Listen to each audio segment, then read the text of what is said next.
शिव महापुराण की विद्येश्वर संहिता में एक बात लिखी है कि जो बेलपत्र है, चाहे वो बेलपत्र कैसा भी हो, पूर्ण बेलपत्र है तो भी वो शिव जी को स्वीकार। मान लो ये बेलपत्र बीच में से कहीं टूट गया, खंडित हो गया, वो भी शिव को स्वीकार। तो भी वो भगवान शंकर को स्वीकार।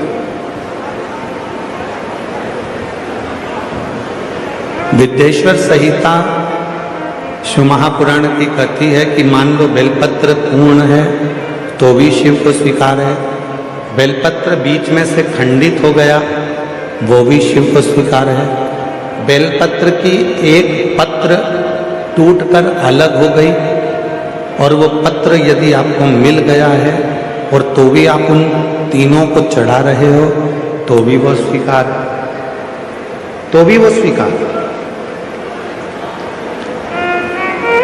और मान लो बेलपत्र के तीनों पत्र अलग अलग हो गए और वो तीनों पत्र तुम्हारे हाथ में आ गए और तुम उसे तो भी शिव जी को चढ़ा रही हो तो भी वो शिव को स्वीकार, तो भी वो शिव को स्वीकार।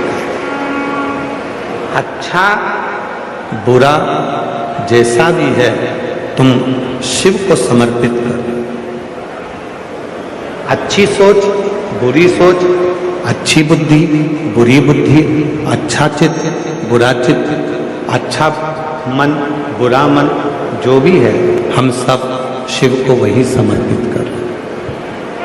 तेरा तुझको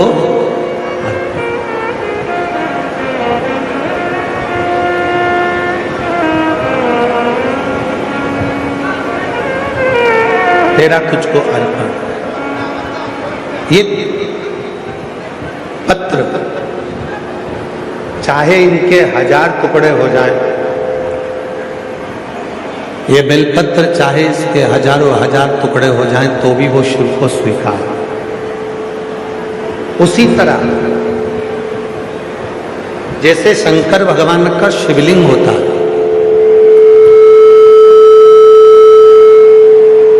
थोड़ा समझिएगा बहुत ध्यान से। घर में अगर भगवान कृष्ण की मूर्ति है, उसका उंगली टूट गई, हाथ टूट गया या कोई चीज में खंडित हो गई तो वो खंडित मानी जाए। माता रानी की कोई मूर्ति है, उसमें कोई टूट फूट हो गई तो वो खंडित मानी जाए। गणेश जी की कोई मूर्ति है, उसमें कोई टूट फूट हो गई तो वो खंडित मानी जाए। जितने भी देवताओं की कोई मूर्ति आपके पास में है, अगर वो थोड़ी सी भी टूटती है तो वो खंडित मानी जाए। पर 33 कोटि देवता में केवल एक देव अधिदेव महादेव का शिवलिंग एक ऐसा है जो 1000 भी टुकड़े हो जाएं तो भी वो खंडित नहीं माना जाता, वो अखंड ही माना जाता। वो खंडित नहीं कहलाए। आपके घर में अगर कोई शंकर भगवान का शिवलिंग रखा है, उसके 4 टुकड़े हो गए, 3 टुकड़े हो गए, कोई बच्चे ने उसको गिरा दिया, स्नान कराते कराते खंडित हो गया, उसके टुकड़े टुकड़े हो गए, 1000 टुकड़े हो गए उसके, तो भी वो खंडित नहीं कहलाए। वो खंडित नहीं हो सकता, वो अखंड है।